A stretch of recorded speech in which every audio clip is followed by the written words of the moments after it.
一，把森林还给众鸟。但影，有一天，当你从酣梦中醒来，窗外的呢喃不复闻，代之的是人为的噪音，你会感到失落了什么吗？也许你的听觉对这些不关紧要的天籁不十分灵敏，你根本没察觉到有何不同。我的窗外是一大片松林，高高的树生长得十分婀娜，清风一过，整棵树便多姿起来。有一次，有位外地的朋友来访，讶然道：“啊，新加坡也有松树，我还以为松树只长在寒带地区呢。”说完，以不甚艳羡的眼光凝望那一排整齐的松林。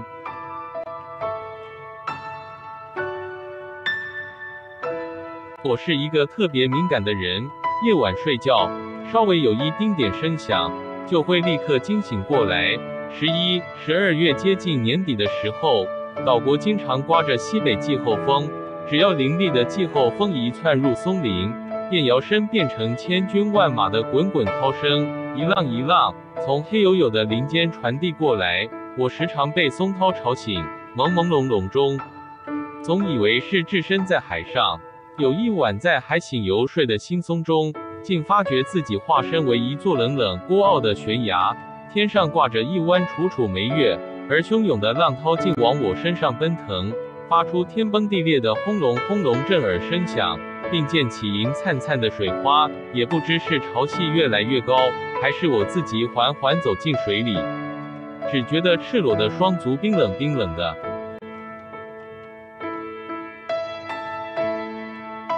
这样混沌恍惚的情境持续了一段时间，在那段时间里，我一直深信自己是一座临海的围崖。待整个人完全清醒后，聆听着窗外有节奏的涛声，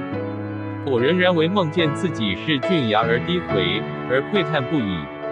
事隔多年，那一次的经验始终萦绕在我脑海。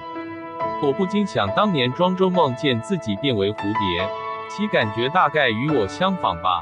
我就经常这样枕着松涛入梦，也经常在3更半夜被平地而起的涛声唤醒过来。虽然涛声干扰清梦，对于窗外那片永远翠绿蓊郁的松林，却始终眷恋有加。夏日小睡后，我爱倚窗而立，眼光自然然就会投注在松林上。亭亭的松树长得比椰树还高，袅娜秀气中隐含着一股直冲云霄的气概，细长的枝桠伞状般斜斜往两边生长，枝桠看似十分纤柔，却不易断折。无论是刮狂风或下倾盆大雨，很少看见枝断树倒的蹂躏景象。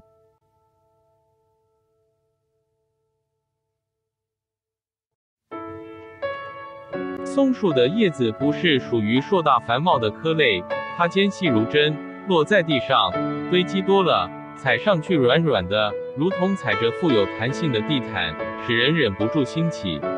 卧躺其上的欲望。林间是众鸟的天堂，八哥、布谷、翠鸟、黄莺、蜂鸟、猫头鹰，还有许多不知名的飞禽，都喜欢在松林枝叶间觅一席之地，筑起巢来。卧房的窗朝东，清晨6点钟，天边才出现一丝淡淡的曙光，啾啾之声便此起彼落传入耳际。婉转清脆的鸟啼轻扣着我的耳膜，任我前晚是多么迟就寝，也一定会被百鸟的歌唱吵醒，真是又恼人又撩人。这些大自然的歌手最爱在1日之晨引吭高歌，展示自己美妙无比的歌声。他们总是唱到太阳高升，唱到尽兴，才甘愿暂时离巢觅食。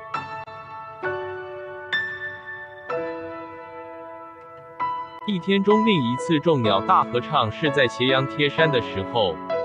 那时百鸟归巢，叽喳之声不绝于耳。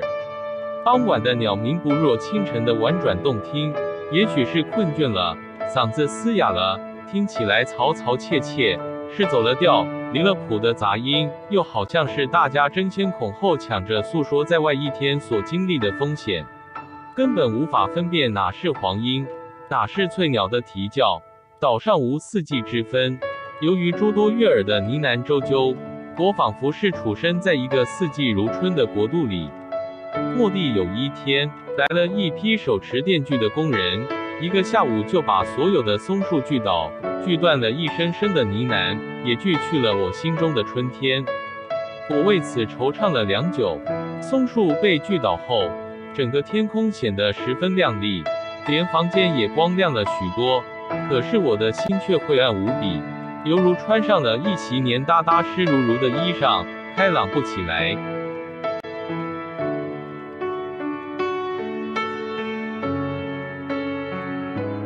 过了些日子，打地庄的来了，一天10小时轰咚轰咚的，企图把我对松涛、对众鸟的那份微妙感情轰到九霄云外。才1、2年功夫，鳞次栉壁的高楼大厦代替了飒飒英姿的松树，收音机代替了啁啾，我心坎深处的春天呢？森林呢？众鸟呢？到哪儿去找寻？我也曾想到野外去探访春的足迹，到植物园去瞻望老迈苍劲的古树，到飞禽公园去谛听更多禽鸟的鸣唱。但是一离开那里，回到市区里来，春天也变远了。不像以前，春天就在窗外，早晚开窗关窗，它都驻足在伸手可及之处。我深深知道，只有将森林还给众鸟，我子夜般晦暗的心才能如正午一样晴朗起来。